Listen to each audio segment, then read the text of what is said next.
મારા વહાલા દોસ્તો, ગુજરાતી સ્ટોરીઓની દુનિયામાં સ્વાગત છે। ચાલો આપણે એક અનોખી સ્ટોરીની શરૂઆત કરી। હું 9મા ધોરણમાં અભ્યાસ કરતો હતો ત્યારે શરૂ થયું હતું આ બધું। તે વડોદરામાં રહેતી હતી અને હું રહેતો વલસાડમાં। એ જ વર્ષના વેકેશનમાં મધ્યપ્રદેશના પન્ના તરફ અમારા સમાજની ધાર્મિક ટ્રીપ નક્કી થઈ હતી, જેમાં અમારું આખું કુટુંબ સામેલ થયું હતું। આ ટ્રીપની શરૂઆતમાં જ અમારી મિત્રતા કેળવાઈ અને અમે ધીમે ધીમે એકબીજા સાથે સમય પસાર કરતા થયા। બસ આ જ સમયગાળામાં તેને મારા માટે ફિલિંગ્સ જાગી। હું તો એ સમયે અત્યંત શરમાળ હતો, શરમાળ તો હજુય છું જ, અને મને ત્યારે એવી ફિલિંગ્સ વિશે કશી ખબર પણ નહોતી। હું સાવ અજાણપણે તેને ટાળતો હતો, પણ પ્રવાસ દરમિયાન અમે જેમ જેમ સાથે સમય પસાર ગયા એમ એની મારા તરફની ફિલિંગ્સ વધતી જતી હતી। ટ્રીપ પૂરી થઈ ત્યાં સુધીમાં તો યાશિકા લગભગ મારા પ્રેમમાં પડી ગઈ હતી, પણ હું બાઘાની જેમ આ વિષયમાં કશું સમજતો ન જ હતો, એટલે મને એના માટે કશું ફીલ નહોતું થયું। ત્યાર પછી તો 4 વર્ષ વીતી ગયા। આપણે તો વલસાડમાં આપની દુનિયામાં મસ્ત હતા, પણ યાશિકા આ 4 વર્ષમાં મારા માટે જ વિચારતી રહી। એવામાં 4 વર્ષ બાદ મારી બહેનના લગ્નમાં અમે ફરી મળ્યા। ત્યાં સુધીમાં મારામાં પણ પરિપક્વતા તો આવી જ ગઈ હતી અને હું પહેલા જેવો બોટ પણ નહોતો। ઘણા લાંબા સમય પછી અમે ફરી મળ્યા। મેં એને જોઈ। તે અત્યંત સુંદર દેખાતી હતી। હું એના પર મોહી પડ્યો અને મારામાં પણ તેના પ્રત્યેની ફિલિંગ્સ શરૂ થઈ। ત્યાર પછી ફરી અમારી ફ્રેન્ડશિપ શરૂ થઈ અને અમે ઓર્કુટ પર મિત્રો બન્યા। એ સમયે ભારતમાં ઓર્કુટ બહુ ચાલતું હતું। પછી ધીરે ધીરે ઓર્કુટથી આગળ વધીને અમે યાહૂ ચેટ પર આવ્યા અને પછી અમે મોબાઈલ નંબર્સ પણ એક્સચેન્જ કર્યા। એ રીતે અમારી ફ્રેન્ડશિપ આગળ વધતી ગઈ।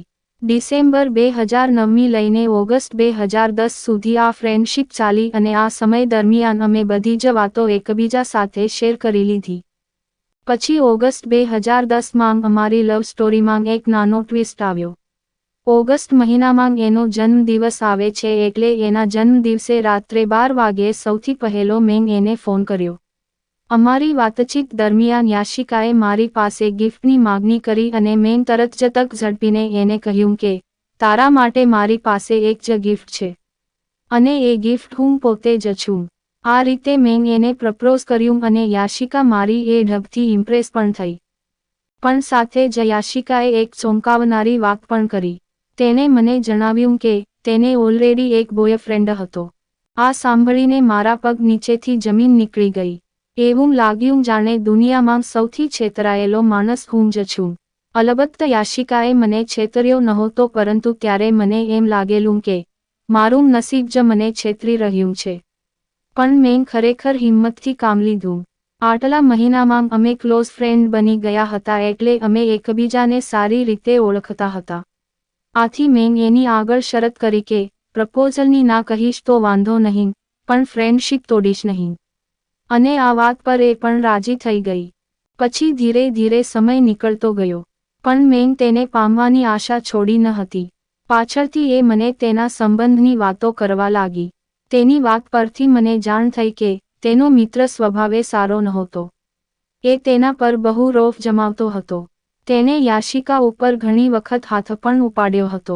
યાશિકાએ પણ આ સંબંધમાં બંધાવું નહોતું, પણ પેલો છોકરો એને ધમકીઓ આપતો હતો, જેને કારણે તે પેલા સંબંધમાંથી બહાર નીકળી શકતી ન હતી। પોતાની મરજી વિરુદ્ધ કોઈ પણ સંબંધમાં ગુંગળાઈ મરવાની વાત સાથે તો હું આમ પણ સહમત ન હતો। એમાંને આ તો યાશિકા હતી, એટલે મારે એને કોઈ પણ ભોગે એ નકામા સંબંધની ભૂતાવળમાંથી બહાર કાઢવી હતી। એટલે મેં એનો ઉત્સાહ વધારવાનું શરૂ કર્યું અને એક દિવસ તેણે હિંમત કરીને પેલા છોકરા સાથે બ્રેકઅપ કરી જ નાખ્યું। જો કે તેને એ તબક્કામાંથી બહાર નીકળતા ઘણો સમય નીકળી ગયો, પણ આખરે એ વાતનો અંત આવ્યો અને બધું ઓકે થઈ ગયું। આમ તો ઓગસ્ટ 2010, એટલે કે મેં એને પ્રપોઝ કરેલું ત્યારથી ઇનડાયરેક્ટલી અમારી રિલેશનશિપ શરૂ થઈ જ ગઈ હતી। પણ એના આગલા સંબંધનો સુખદ અંત આવ્યા પછી અમારા ખરો સંબંધ શરૂ થયો। ત્યારબાદ એકબીજાને સમજવામાં બહુ સમય નીકળી ગયો। તેની સાથેનો વિધિવત સંબંધ શરૂ થયો ત્યારથી 1 વર્ષ સુધી તો અમે મળ્યા પણ નહોતા। આખરે એ એક લાંબા અંતરનો સંબંધ હતો, એટલે વારંવાર મળવાની વાતને આમ પણ કોઈ ગુંજાઈશ ન હતી। જો કે સંબંધમાં આટલા બધા ઊંડા ઉતર્યા પછી અમારા માટે મળવું પણ જરૂરી હતું. ત્યારે હું વલસાડમાં BScનો અભ્યાસ કરતો હતો અને એક દિવસ ઘરે જાણ કર્યા વિના હું યાશિકાને મળવા ઠેઠ વડોદરા પહોંચી ગયો. આખરે 1 વર્ષ પછી અમે મળી રહ્યા હતા. રોમાંચક મુલાકાત હતી એ અમારી. નજાકતતા હતી યાશિકામાં.